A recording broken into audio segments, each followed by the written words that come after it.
Quelles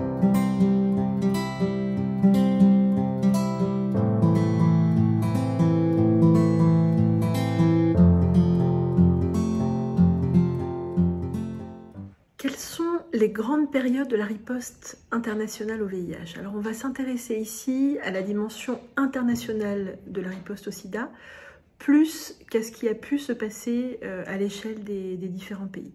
Donc en étant vraiment caricatural et non exhaustif, on pourrait scinder l'histoire internationale de la lutte contre le sida en 3 grandes périodes. Une première période qui va de 1981 à 2000 à peu près, pendant laquelle la riposte va rester très concentrée sur les pays les plus riches. Donc on ne peut pas vraiment parler pendant cette vingtaine d'années d'une riposte mondiale coordonnée à l'échelle de la planète. Ensuite, on a une deuxième période qui va schématiquement de 2000 à 2010 et qu'on pourrait appeler ici les années fastes de la riposte internationale. Donc c'est une période très dense pendant laquelle on a eu une mobilisation politique et financière complètement inédite à l'échelle de la planète. Et puis ensuite, donc la troisième période, qui va en gros de 2010 à nos jours et qui peut être analysée comme une période de normalisation de la riposte internationale au VIH. On va y revenir. Donc la première période, qui va de 1980 à 2000, ce serait donc une période marquée par une riposte centrée sur les pays les plus riches.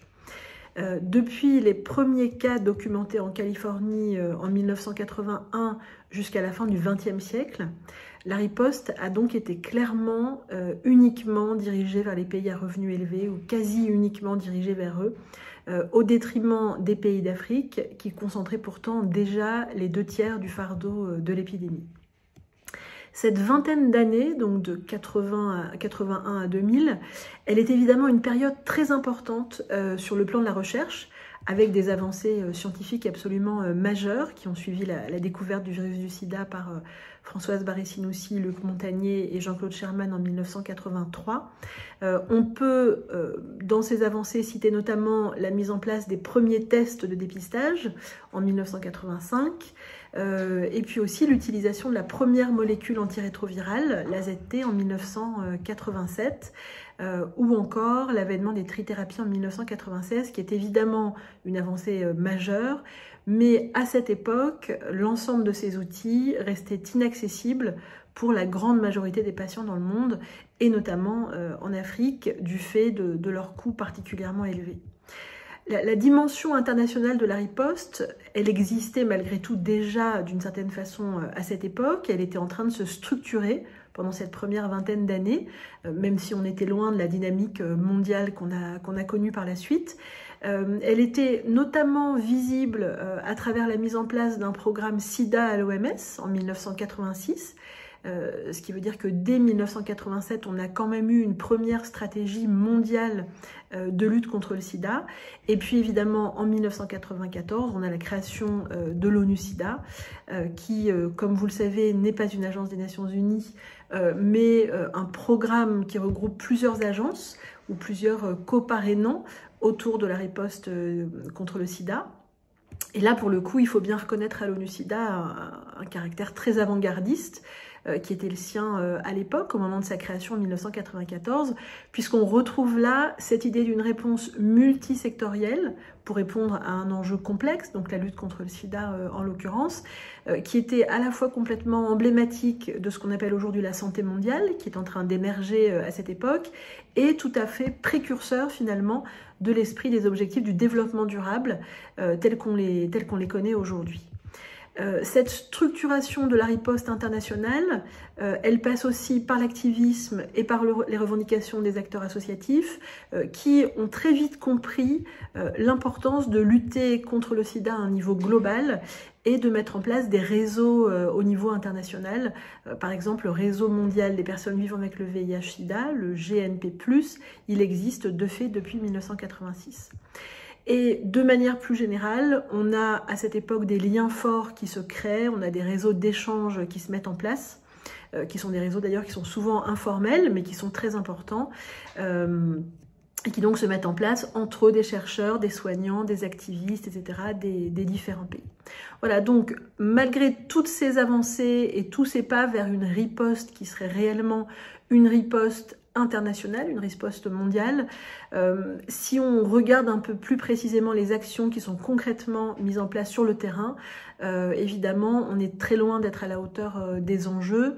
De fait, pendant ces 20 premières années, les seules stratégies de lutte contre le sida qui sont mises en place sur le continent africain relèvent de la prévention, avec la promotion des préservatifs, de la prise en charge des infections opportunistes ou des soins palliatifs. Mais au final, si l'ampleur de l'épidémie et le fait qu'on est face à une pandémie mondiale est à l'époque déjà bien documentée, la réponse internationale n'est pas vraiment coordonnée au niveau global pendant ces 20 premières années. Donc on a ensuite la deuxième grande période, donc qui est la période qui va en gros de 2000 à 2010, qu'on pourrait appeler les années fastes finalement de la riposte internationale au VIH. Le passage à l'an 2000, le changement de siècle a vraiment été un tournant majeur vers cette nouvelle période, donc les fameuses années fastes de la lutte contre le sida, pendant laquelle la riposte internationale a vraiment pris une toute autre envergure au niveau global. En 2000, le sida, le paludisme et la tuberculose sont érigés en priorité par la communauté internationale qui va leur consacrer un des 15 objectifs du millénaire pour le développement, les OMD à l'époque. Et en 2001, on a une Assemblée générale des Nations Unies qui est consacrée à la lutte contre le sida. Donc c'est la première fois qu'on a une réunion de ce niveau spécifiquement dédiée à une maladie. Donc là, on a vraiment cette idée d'une exceptionnalité, on va dire, du VIH-Sida. Et puis surtout, en termes de riposte internationale, on a la création du Fonds mondial contre le sida, la tuberculose et le paludisme en 2002. Et puis ensuite la création d'United, qui vont complètement changer la donne en fait et qui vont vraiment permettre à la riposte de changer d'échelle et d'être vraiment coordonnée au niveau global. Donc pendant cette décennie, les progrès ont été complètement incroyables. Sur le plan sanitaire d'abord, évidemment, avec l'élargissement de l'accès aux outils de la lutte à l'ensemble des pays, notamment l'accès aux antirétroviraux notamment et l'accès aux génériques, la gratuité de ces antirétroviraux aussi, donc qui a vraiment été le fruit d'une coalition très importante entre chercheurs, associations de patients, acteurs publics, etc. On a des initiatives d'accès aux antirétroviraux qui se sont mises en place dans les pays à revenus limités, un petit peu sur le modèle de l'ISARV, l'initiative sénégalaise d'accès aux antirétroviraux, qui fait partie donc le Sénégal fait partie des premiers pays d'Afrique à proposer une prise en charge thérapeutique antirétrovirale en Afrique de l'Ouest, la même année je crois que l'Ouganda ou que la Côte d'Ivoire. Et on a de nombreux thèmes stratégiques, comme par exemple l'éducation thérapeutique, la prévention de la transmission mère-enfant, la gratuité des traitements ou encore la lutte contre la discrimination, qui vont faire l'objet à cette époque de recommandations internationales diffusées dans le monde entier. Donc on retrouve cette idée d'une riposte réellement mondialisée. Pendant cette décennie aussi et surtout, on a une mobilisation financière qui est absolument sans précédent dans l'histoire de l'aide au développement. L'épidémie devient clairement la première priorité de l'aide en santé à partir de l'année 2003, devant la santé des enfants et des nouveau-nés, devant la santé sexuelle et maternelle, devant le paludisme ou la tuberculose, ou devant le renforcement des systèmes de santé. Encore aujourd'hui, cette place de la lutte contre le sida dans les financements internationaux, elle est très importante puisqu'elle représente à peu près le quart du budget de l'aide en matière de santé. Donc c'est vrai qu'on est dans un contexte général de croissance économique, mais, et c'est vraiment exceptionnel, on voit que les financements internationaux de la lutte contre le sida, ils augmentent à cette époque en moyenne de 20% chaque année, entre 2000 et 2013, donc ce qui est évidemment considérable. Au-delà de la mobilisation financière, on a aussi une montée à l'agenda de la question des droits humains, qui est très largement portée à l'agenda international pendant cette décennie, avec une double attention. Une attention d'abord aux droits individuels, à la protection des droits des patients, l'anonymat, la confidentialité, la lutte contre la discrimination, etc. Mais aussi dans une logique d'inclure des populations marginalisées, particulièrement touchés par l'épidémie, donc notamment les hommes ayant des relations sexuelles avec les hommes, les consommateurs de drogues injectables ou encore les professionnels du sexe. Voilà, donc en 2005, on a notamment une étude qui montre la surprévalence du VIH chez les hommes ayant des relations sexuelles avec les hommes au Sénégal, qui était de mémoire d'à peu près 21,5% contre 1% en population générale adulte.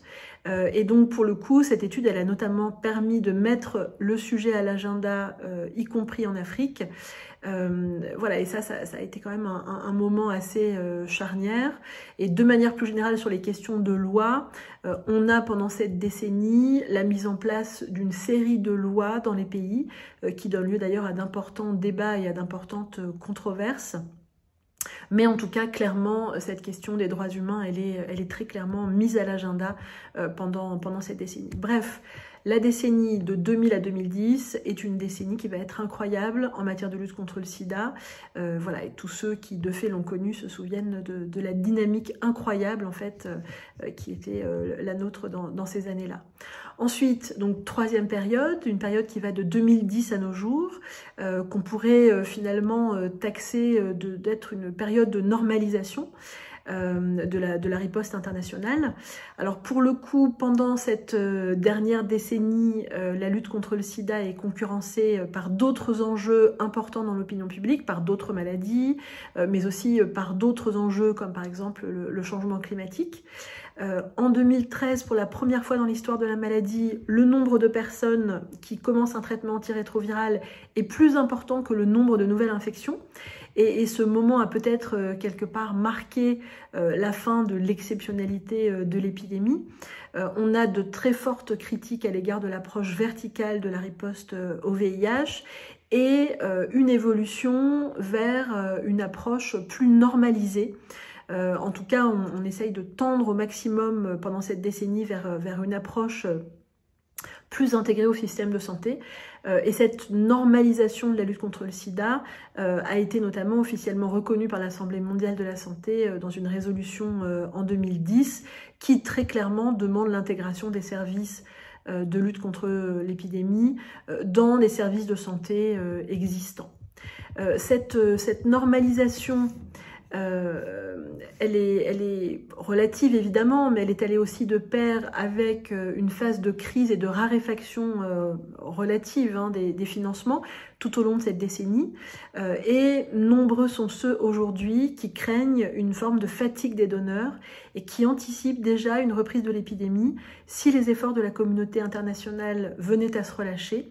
Donc on a bien évidemment dans cette décennie et depuis 2010 de nombreuses pistes de progrès comme la PrEP ou les autotests, mais on peut penser malgré tout que cette troisième phase de l'histoire de la riposte internationale, elle a surtout contribué à faire du sida une maladie comme les autres.